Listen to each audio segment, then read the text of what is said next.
میرا نام ایمن ہے۔ میری عمر 20 سال ہے۔ میں کالج سے تھکی ہاری گھر آ رہی تھی۔ شدید گرمی میرے وجود کے ساتھ ساتھ میرے دماغ پر بھی چڑھ رہی تھی۔ میں تھک ہار کر ایک درخت کے نیچے چھاؤں میں کھڑی ہو گئی۔ مجھ میں چلنے کی ہمت نہ تھی۔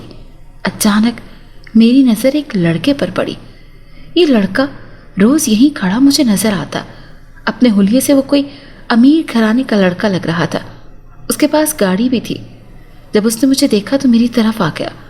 وہ روزانہ مجھ سے باتیں کرنے کی کوشش میں رہتا تھا۔ ہیلو مس ایمن، کیا ہم 2 منٹ بات کر سکتے ہیں؟ وہ مجھے دیکھتے ہوئے بولا۔ میں نے انکار کر دیا اور آگے چلی گئی۔ اسی اثنا میں مجھے راستے میں میری ایک دوست مل گئی۔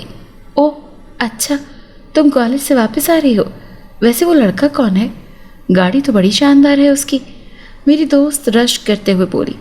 میں نے اسے سارا قصہ سنایا کہ کیسے وہ لڑکا روز میرے راستے میں کھڑا ہو جاتا ہے اور مجھے پرپوز کرتا ہے۔ او پاگل، تم ہاں کیوں نہیں کر دیتی؟ اتنا امیر ہے، تمہاری قسمت کھل جائے گی۔ جو اب پیدل دھکے کھا رہی ہو گرمی میں، پھر تم پراڈو میں گھوما کرو گی، اور پراڈو میں بھی اے سی لگا ہوگا۔ اپنی دوست کی باتیں سن کر میں اس کی باتوں میں آ گئی۔ میں وہ باتیں سوچنے لگی جو میں نے پہلے کبھی نہیں سوچی تھی۔ میں اپنے ایک کزن سے محبت کرتی تھی۔ میری اس سے منگنی بھی ہوئی تھی۔ میں نے سوچا میں اس امیر لڑکے سے جھوٹ موٹ کی دوستی کر لوں گی اور آخر میں اس سے چالاکی سے پیسے مانگ لوں گی۔ میں نے ایسا ہی کیا اور جلد اس سے دوستی کر لی۔ وہ مجھے اپنے گھر لے گیا۔ اس کا گھر بہت بڑا تھا۔ وہ مجھے نئے نئے تحفے دیا کرتا تھا۔ اس کا دیا ہر تحفہ قیمتی ہوتا تھا۔ ایک دفعہ اس نے مجھے سونے کی انگوٹھی دی تو میں نے چوری سے اسے بیچ دیا۔ اس سے حاصل ہونے والے ڈھیروں پیسے میں نے چھپا لیے۔ پھر ایسا ہی ہونے لگا۔ طاہر جو بھی تحفہ مجھے دیتا میں اسے بیچ دیتی۔ یوں ہی 2 سال گزر گئے اور میں پہلے سے زیادہ دولت مند ہو گئی تھی، جبکہ طاہر سے دوستی کرنے سے پہلے میں بہت غریب ہوتی تھی۔ دوسری طرف امی نے میری شادی کے دن رکھ دیے۔ 1 ماہ میں میری شادی تھی۔ میں نے سوچا کہ آخری بار طاہر سے مل لیتی ہوں اور کوئی بہانہ بنا کر اس سے ڈھیروں پیسے لے لوں گی تاکہ میں اپنی شادی کے لیے مہنگا سا لہنگا خرید سکوں اور اپنی شادی کے بعد کسی اچھی جگہ پر ہنی مون منا سکوں۔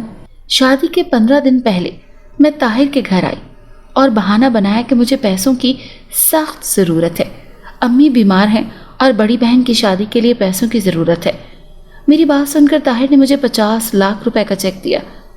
اتنے زیادہ پیسوں کا سن کر میرے لب کھل گئے۔ میں نے طاہر کا شکریہ ادا کیا اور خوشی خوشی گھر جانے لگی، لیکن جیسے ہی میں گیٹ سے باہر نکلنے لگی مجھے لگا میرے پیروں کو کسی نے بھاری زنجیر میں جکڑ لیا ہے۔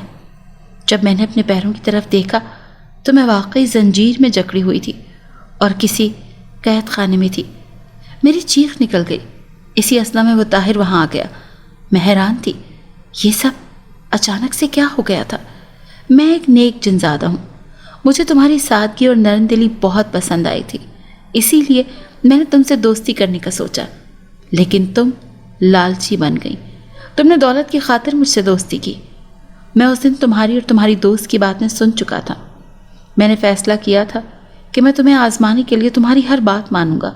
شاید کہ تم اچھی لڑکی نکلو، لیکن افسوس تم بہت بری انسان ہو۔ تم نے مجھ سے بہت جھوٹ بولے۔ تمہاری شادی ہے نا کچھ دن بعد، لیکن یہ شادی نہیں ہوگی۔ تم ساری عمر یہیں قید رہو گی اور وہاں تمہاری گمشدگی کے بعد تمہاری بہن کی شادی تمہارے کزن سے ہو جائے گی۔ کیسا؟ وہ جنزادہ مجھے دیکھ کر بتانے لگا۔ میرے پیروں سے زمین نکل گئی تھی۔ مجھے معاف کر دو، مجھے جانے دو، لالچ میں آ گئی تھی، اب ایسا نہیں کروں گی۔ خدا را میرے ساتھ یہ ظلم نہ کرو۔ میں اپنے کزن سے بہت پیار کرتی ہوں اور اسی سے شادی کرنا چاہتی ہوں، میں روتے ہوئے بولی۔ لیکن اس جنزادے نے میری فریاد نہ سنی۔ اس نے مجھے وہاں ہمیشہ کے لیے قید کر لیا تھا۔ وہ مجھ سے بدلہ لے رہا تھا۔ مجھے لالچ کی سزا مل گئی تھی اور میں کہیں کی نہ رہی تھی۔ میرے کزن کی شادی میری بہن سے ہو چکی تھی، جبکہ میں اس زندہ میں قید تھی۔ انسان کو کبھی بھی لالچ میں آ کر اپنی حدود کو نہیں توڑنا چاہیے، ورنہ وہ بری مصیبت میں پھنس جاتا ہے، جس طرح میں پھنس گئی تھی۔ یوں ہی زندہ میں ہی مجھے ایک دن موت آ گئی۔ لالچ کی وجہ سے میں نے اپنی دنیا اجاڑ لی تھی۔